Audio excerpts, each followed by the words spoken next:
Welcome back to ಬಿಸಿ ರುಚಿ. ಇವತ್ತು ಮೋದಕ ಮಾಡ್ತಾ ಇದ್ದೀನಿ, ನೋಡೋಣ ಬನ್ನಿ. ಗಣೇಶ ಚತುರ್ಥಿ ಬಂತು, ಆಮೇಲೆ ಮೋದಕ ಮಾಡಲೇಬೇಕು ಗಣೇಶನಿಗೆ ನೈವೇದ್ಯಕ್ಕೆ. ನಾನಿಲ್ಲಿ ಒಂದು ತೆಂಗಿನಕಾಯಿ ತೊಗೊಂಡಿದ್ದೀನಿ. ಒಂದು ತೆಂಗಿನಕಾಯಲ್ಲಿ ನಾನು ಅರ್ಧ ಭಾಗದಷ್ಟು ತೊಗೊಂಡಿದ್ದೀನಿ. ಅದರ ಹಿಂದ್ಗಡೆ ಸ್ವಲ್ಪ ಬ್ಲ್ಯಾಕ್ ಕಲರ್ ಮರೂನ್ ಕಲರ್ ಇರುತ್ತಲ್ಲ, ಸೊ ಅದನ್ನು ಸ್ವಲ್ಪ ತೆಗೆದು ಅಷ್ಟೇ ಕೊಬ್ಬರಿನ ಚಿಕ್ಕ ಚಿಕ್ಕದಾಗಿ ಕಟ್ ಮಾಡಿಕೊಂಡು ಇಲ್ಲಿ ಗ್ರೈಂಡ್ ಮಾಡ್ಕೊತಾ ಇದ್ದೀನಿ. ಗ್ರೈಂಡು ಮಾಡ್ಕೋಬೋದು, ಇಲ್ಲ ಅಂತಂದರೆ ಕಾಯಿ ತುರಿಯೋದು ಇರುತ್ತಲ್ಲ, ಸೊ ಅದರಿಂದನೂ ತುರ್ಕೋಬೋದು. ನಾರ್ಮಲ್ ನಾವು ಹೆರಚ್ಕೋತೀವಲ್ಲ ಆ ಥರನೂ ತುರಿದು ಇಲ್ಲ ಹೆರಜಿ ಇಟ್ಕೋಬೋದು. ನಾನಿಲ್ಲಿ ಸ್ವಲ್ಪ ಸಾಫ್ಟ್ ಆಗುತ್ತೆ ಅಂತ ಮೇಲ್ಗಡೆ ಇದ್ದೆಲ್ಲ ಸಿಪ್ಪೆ ತೆಗೆದು ಅದನ್ನು ನುಣ್ಣಗೆ ರುಬ್ಕೊಂಡಿದ್ದೀನಿ. ಆಮೇಲೆ ಒಂದು ಹನಿನೂ ಏನು ನೀರು ಹಾಕಬಾರ್ದು ಅದಕ್ಕೆ, ಅಷ್ಟೇ ನಾರ್ಮಲ್ ಫ್ರೆಶ್ ಆಗಿತ್ತಲ್ಲ ಚೆನ್ನಾಗಿ ನುಣ್ಣಗೆ ರುಬ್ಬಿ ಇಟ್ಕೊಂಡಿದ್ದೀನಿ. ಇಲ್ಲಿ 2 ಕಪ್ಪಷ್ಟು ನೀರು ಹಾಕ್ಕೊಂಡಿದ್ದೀನಿ. ಒಂದು ಇಲ್ಲಾಂದರೆ ಅರ್ಧ ಸ್ಪೂನಷ್ಟು ಸ್ವಲ್ಪ ತುಪ್ಪ ಹಾಕ್ಕೊಳ್ಳಿ. ಇಲ್ಲಿ ಅಕ್ಕಿ ಹಿಟ್ಟು ಅದನ್ನು ರೆಡಿ ಮಾಡ್ಕೊತಾ ಇದ್ದೀನಿ. ನೀರು ಚೆನ್ನಾಗಿ ಕೊತನೆ ಕುದಿಬೇಕು. ನೆಕ್ಸ್ಟು 2 ಕಪ್ಪು ನೀರು ಹಾಕ್ಕೊಂಡಿದ್ದೀನಲ್ಲ, ಅದಕ್ಕೆ 1 ಕಪ್ಪು ಇಲ್ಲಾಂದರೆ 1.5 ಕಪ್ಪಷ್ಟು ಹಿಟ್ಟು ಹಿಡಿಯುತ್ತೆ. ಸ್ವಲ್ಪ ಸಾಫ್ಟಾಗೇ ಮಾಡ್ಕೊಳ್ಳಿ. ಅಕ್ಕಿ ಹಿಟ್ಟು ಸ್ವಲ್ಪ ಫ್ರೆಶ್ ಆಗಿಯೇ ಇರಲಿ, ಅಂದರೆ ಜಿಗ್ಟು ಚೆನ್ನಾಗಿರುತ್ತೆ, ಸಾಫ್ಟಾಗಿರುತ್ತೆ. ಇಲ್ಲಾಂದರೆ ಅದು ಹೂರಣ ಎಲ್ಲ ಮಾಡ್ಕೊಂಡಿರ್ತೀವಲ್ಲ, ಎಲ್ಲ ರ್ಯಾಕ್ ಬೀಳೋದು, ಆಮೇಲೆ ಒಡೆದು ಹೋಗ್ಬಿಡುತ್ತೆ, ಅಷ್ಟೊಂದು ಪರ್ಫೆಕ್ಟಾಗಿ ಬರಲ್ಲ. ಸೊ ಅದಕ್ಕೋಸ್ಕರ ಹಿಟ್ಟನ್ನು ಫ್ರೆಶ್ ಆಗಿ ಇರೋದನ್ನೇ ತಗೊಳ್ಳಿ.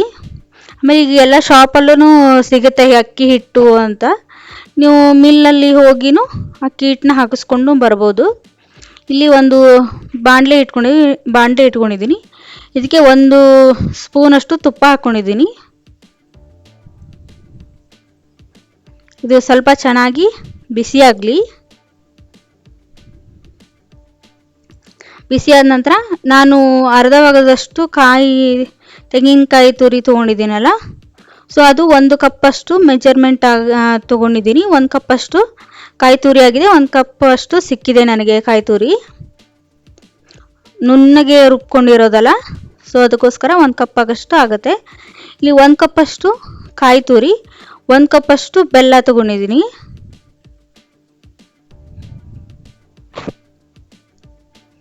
ಇದನ್ನ ಚೆನ್ನಾಗಿ ಸ್ವಲ್ಪ ಹಸಿ ವಾಸನೆ ಹೋಗೋವರೆಗೂ ಅದರಲ್ಲೇ ತುಪ್ಪದಲ್ಲೇ ಸ್ವಲ್ಪ ಹುರ್ಕೊಳ್ಳಿ. ನುಣ್ಣಗೆ ಪೌಡ್ರ್ ಮಾಡಿದ್ದೀನಲ್ಲ, ಪೌಡ್ರ್ ಅಂದರೆ ನುಣ್ಣಗೆ ರುಬ್ಕೊಂಡಿದ್ದೀನಿ ನಾನು. ಅದಕ್ಕೆ ಇದನ್ನ ಸ್ವಲ್ಪ ಹುರ್ಕೊಂಡಾದ ನಂತರ ಸಮಾನ ಪ್ರಮಾಣದಲ್ಲೇ ಇರಲಿ. ನಿಮಗೆ ಬೆಲ್ಲ ಅಷ್ಟೊಂದು ನಾವು ತಿನ್ನಲ್ಲ ಅಂತಂದರೆ ಸ್ವಲ್ಪ ಬೆಲ್ಲನೂ ಕಡಿಮೆ ಹಾಕ್ಕೋಬೋದು. ಇದಕ್ಕೆ 1 ಕಪ್ಪಷ್ಟು ಬೆಲ್ಲ, 1 ಕಪ್ಪಷ್ಟು ಕಾಯಿ ತುರಿ ಹಾಕ್ಕೊಂಡಿದ್ದೀನಿ. ಎಲ್ಲನೂ ಚೆನ್ನಾಗಿ ಮಿಕ್ಸ್ ಮಾಡ್ಕೊಳ್ಳಿ. ಅದೇ ನೀರು ಬಿಟ್ಕೊಳ್ಳುತ್ತೆ, ಇಲ್ಲಿ ನೀರಿನ ಅವಶ್ಯಕತೆ ಏನು ಇರಲ್ಲ. ಆಮೇಲೆ ನೀರು ಏನು ಹಾಕಬಾರ್ದು.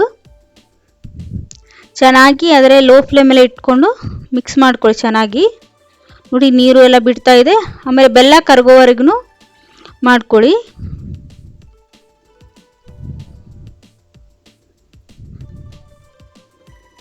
ನೋಡಿ, ಈಗೆಲ್ಲನೂ ಬೆಲ್ಲನೂ ಎಲ್ಲ ಕರಗಿದೆ.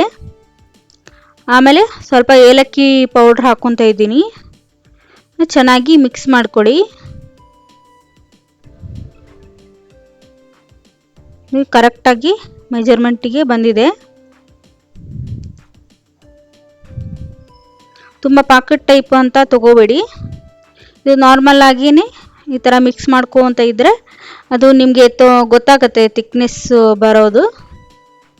ಆಮೇಲೆ ತಳ ಎಲ್ಲ ಬಿಟ್ಕೋಬೇಕು.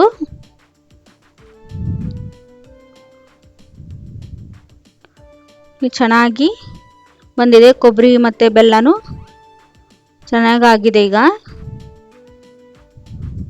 ಇದನ್ನ ಸ್ವಲ್ಪ ಆದ ನಂತರ ಸ್ವಲ್ಪ ಆರಕ್ಕೆ ಬಿಡಿ.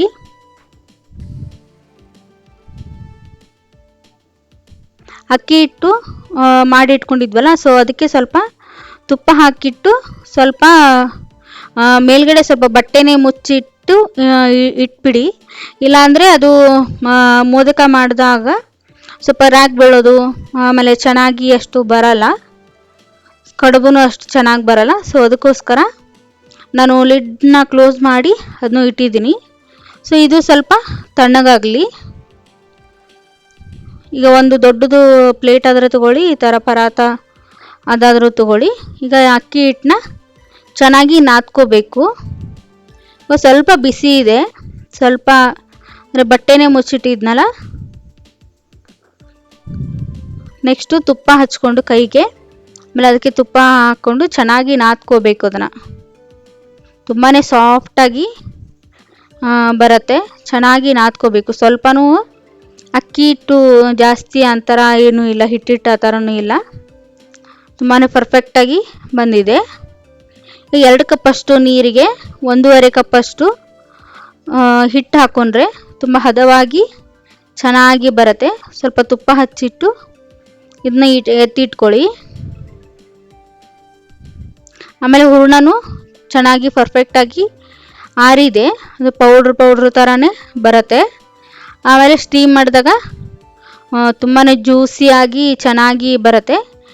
ಈಗ ಮೋದಕ ಮಾಡೋದು ಈ ಥರ ಸಿಗುತ್ತೆ, ಎಲ್ಲ ಶಾಪಲ್ಲೂ ಸಿಗುತ್ತೆ. ಗಣೇಶ ಚತುರ್ಥಿ ಬಂದಾದಮೇಲೆ ಎಲ್ಲರಿಗೂ ಇದು ಮೋದಕ ಮಾಡೋದು ಸಿಗುತ್ತೆ, ಕೈಯಿಂದನೂ ಮಾಡ್ಕೋಬೋದು. ಈಗ ಅದಕ್ಕೆ ಮೋದಕ ಮಾಡೋದಕ್ಕೆ ಸ್ವಲ್ಪ ಅದ್ರ ಒಳಗಡೆ ಸ್ವಲ್ಪ ತುಪ್ಪ ಹಚ್ಕೊಳ್ಳಿ.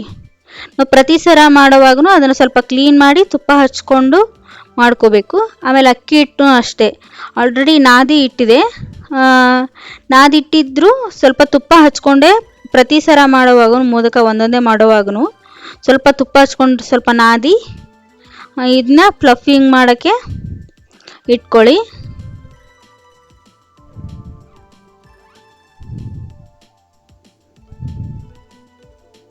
ಇದನ್ನ ಸ್ವಲ್ಪ ಹಿಂಗೆ ಈ ಥರ ಕ್ಲೋಸ್ ಮಾಡಿ, ನೆಕ್ಸ್ಟು ಹಿಟ್ಟನ್ನು ಅಕ್ಕಿ ಹಿಟ್ಟನ್ನ ತುಂಬ್ಕೊಳ್ಳಿ. ಕೈಗೆ ಅಂಟಬಾರ್ದು ಅಂತಂದರೆ ಸ್ವಲ್ಪ ತುಪ್ಪನ ಕೈಗೆ ಹಚ್ಕೊಂಡು ಈ ಥರ ಹೋಲ್ ಮಾಡ್ಕೊಳ್ಳಿ ಒಳಗಡೆ. ಅಂದರೆ ಸ್ಟಫಿಂಗ್ ಮಾಡೋಕ್ಕೆ, ಹೂರಣ ಹಾಕೋಕ್ಕೆ ಚೆನ್ನಾಗಾಗುತ್ತೆ ನೋಡಿ. ಸ್ವಲ್ಪ ತುಪ್ಪದಲ್ಲೇ ಸ್ವಲ್ಪ ಪದೇ ತುಪ್ಪನ ಕೈಗೆ ಹಚ್ಕೊಂಡು ಈ ಥರ ಸಾಫ್ಟಾಗಿ ಒಳಗಡೆ ಎಲ್ಲನೂ ಫಿಲ್ ಆಗಿರಲಿ.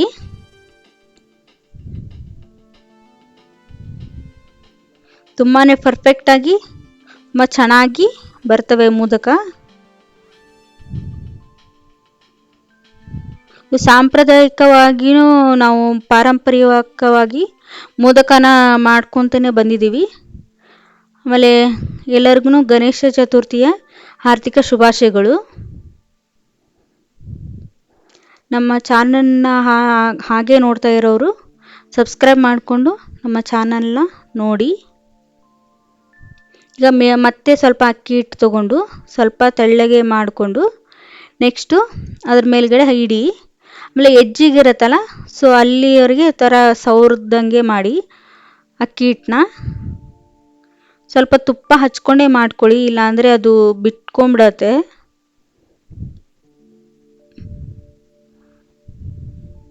ಈಗ ತುಪ್ಪ ಹಚ್ಚಿದ್ದೀವಲ್ಲ, ಸೊ ಅದು ತುಂಬಾ ಪರ್ಫೆಕ್ಟಾಗಿ ಚೆನ್ನಾಗಿ ಬಂದಿದೆ ನೋಡಿ.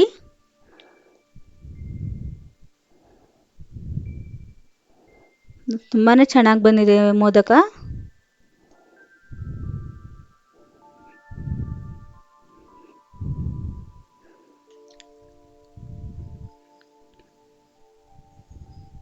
ಈಗ ಒಂದನ್ನೇ ಮಾಡಿ ಇಡ್ತಾ ಇದ್ದೀನಿ. ನಾನು 21 ಮೋದಕ ಮಾಡ್ತಾ ಇದ್ದೀನಿ ಇಲ್ಲಿ. ಪ್ರತಿ ಸಲ ಮಾಡುವಾಗೂ ಸ್ವಲ್ಪ ಅಕ್ಕಿ ಹಿಟ್ಟನ್ನ ಕೈಲೇ ಚೆನ್ನಾಗಿ ನಾದ್ಕೊಂಡು ಫ್ಲಫಿಂಗ್ನ ಮಾಡ್ಕೊಳ್ಳಿ. ಹೂರಣನ ಚೆನ್ನಾಗಿ ತುಂಬ್ಕೊಳ್ಳೋಕ್ಕೂ ಈಸಿ ಆಗುತ್ತೆ, ಆಮೇಲೆ ಚೆನ್ನಾಗಿ ಬರುತ್ತೆ. ಇಲ್ಲಾಂದರೆ ಬಿರುಕು ಬಿದ್ದಂಗೆ ಆಗಿಬಿಡುತ್ತೆ. ಆಮೇಲೆ ಹಿಟ್ಟು ಸ್ವಲ್ಪ ಕ್ಲೋಸ್ ಮಾಡಿನೇ ಇಟ್ಕೊಳ್ಳಿ.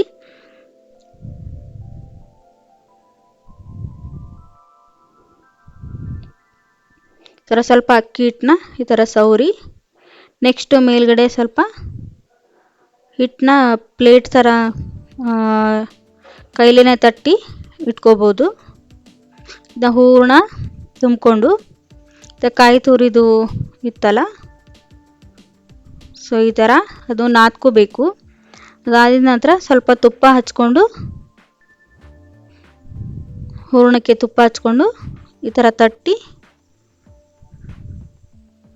ನೋಡಿ, ಮೇಲ್ಗಡೆ ಸ್ವಲ್ಪ ಸ್ವಲ್ಪ ಸಾಫ್ಟಾಗಿ ಪ್ರೆಸ್ ಮಾಡಬೇಕು, ಇಲ್ಲಾಂದರೆ ಅದು ಕೆಟ್ಟೋಗ್ಬಿಡುತ್ತೆ.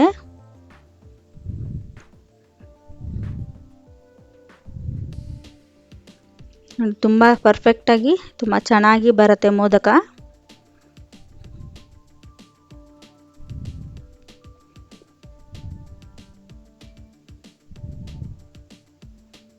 ವಾವ್, ನೋಡಿ ಎಷ್ಟು ಚೆನ್ನಾಗಿ ಬಂದಿದೆ ಮೋದಕ.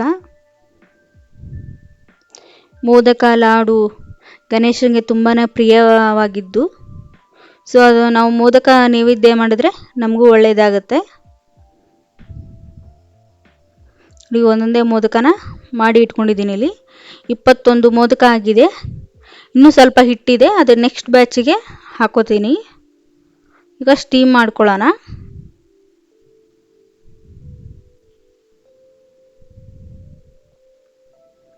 ಒಂದು ಪಾತ್ರೆ, ಇಡ್ಲಿ ಪಾತ್ರೆನೂ ಇಟ್ಕೋಬೋದು, ಇಲ್ಲಾಂದರೆ ಸ್ಟೀಮರ್ ಇದ್ದರೆ ಸ್ಟೀಮರ್ದು ಇಟ್ಕೋಬೋದು. ಈಗ ಇಡ್ಲಿ ಪಾತ್ರೆ ಜೊತೆನೇ ಸ್ಟೀಮರ್ನೂ ಬರುತ್ತೆ. ಈ ಥರ ಹೋಲು ಇರೋದು ಇಟ್ಕೊಳ್ಳಿ. ಇದಕ್ಕೆ ಸ್ವಲ್ಪ ತುಪ್ಪ ಇಲ್ಲ ಅಂದರೆ ಎಣ್ಣೆನ ಹಚ್ಕೊಂಡು ಇಟ್ಕೋಬೋದು. ಪ್ಲೇಟಿಗೆ ಸ್ವಲ್ಪ ನಾನು ತುಪ್ಪ ಹಚ್ಕೊತಾ ಇದ್ದೀನಿ ಇಲ್ಲಿ.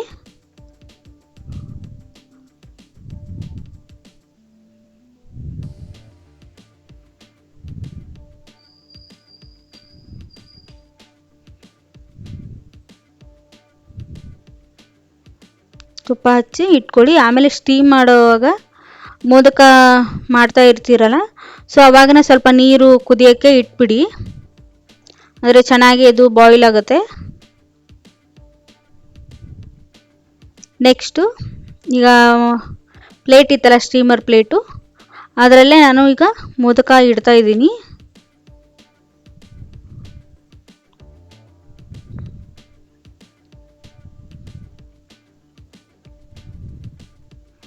ಅರ್ಧ ಭಾಗದಷ್ಟು ಇಡ್ತೀನಿ ಇದರಲ್ಲಿ.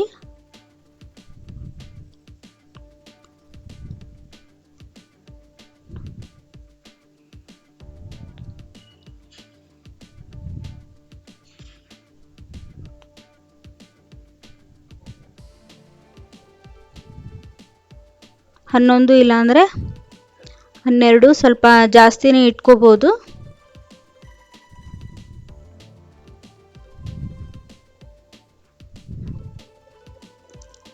ಹದಿನಾಲ್ಕು ಮೋದಕನ ಒಟ್ಟಿಗೆ ನಾನು ಸ್ಟೀಮ್ ಮಾಡ್ತಾ ಇದ್ದೀನಿ.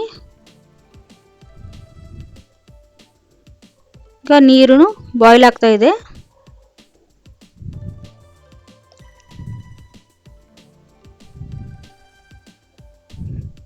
ನೀರು ಇಟ್ಟಿದ್ನಲ್ಲ, ಸೊ ಅದು ಬಾಯ್ಲ್ ಆಗ್ತಾ ಇದೆ. ಈಗ ಪ್ಲೇಟ್ನ ನಿಧಾನಕ್ಕೆ ಇಟ್ಕೊಳ್ಳಿ. 10-15 ನಿಮಿಷ ಸ್ವಲ್ಪ ಸ್ಟೀಮ್ ಆಗಲಿ.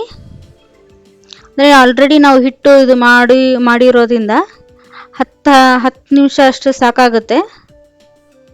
ಆಲ್ರೆಡಿ ನಾನು ಸ್ಟೀಮಿಂದ ತೆಗೆದು ಇಟ್ಕೊಂಡಿದ್ದೀನಿ.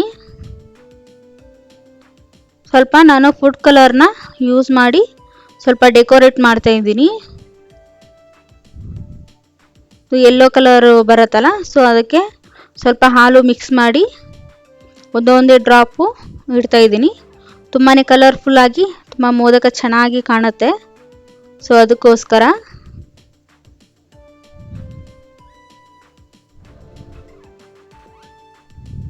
ಇಲ್ಲಿ ಮೇಲ್ಗಡೆ ನಾನು ಸ್ವಲ್ಪ ಡೆಕೋರೇಟ್ ಮಾಡೋಕ್ಕೆ ಕೇಸರಿನ ಒಂದೊಂದೇ ದಳನ ಇಡ್ತಾ ಇದ್ದೀನಿ. ತುಂಬಾ ಚೆನ್ನಾಗಿ ಕಾಣ್ತಾ ಇತ್ತು ಮೋದಕ. ಒಳಗಡೆ ಮೋದಕದ ಒಳಗಡೆನೂ ತುಂಬಾ ಸಾಫ್ಟಾಗಿ, ಫ್ಲಫಿಯಾಗಿ, ಜ್ಯೂಸಿಯಾಗಿ ಚೆನ್ನಾಗಿ ಬಂದಿತ್ತು.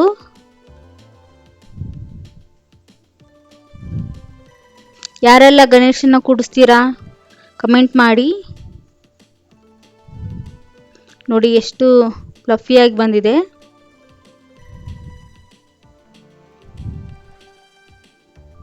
ಜ್ಯೂಸಿಯಾಗಿ ಬಂದಿದೆ ನೋಡಿ. ತುಂಬಾ ಚೆನ್ನಾಗಿ ಬಂದಿತ್ತು ಮೋದಕ.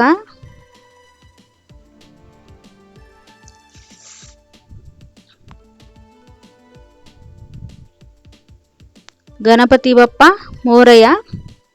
Thanks for watching. ಇಂಥ ಒಳ್ಳೆ ಒಳ್ಳೆ ರೆಸಿಪಿಗಳನ್ನು ಕಲಿಯಲು ಲೈಕ್ ಮಾಡಿ, ಶೇರ್ ಮಾಡಿ, ಸಬ್ಸ್ಕ್ರೈಬ್ ಮಾಡಿ. ಮುಂದಿನ ರೆಸಿಪಿ ಜೊತೆ ಮತ್ತೆ ಸಿಗೋಣ. ಧನ್ಯವಾದಗಳು. Thank you.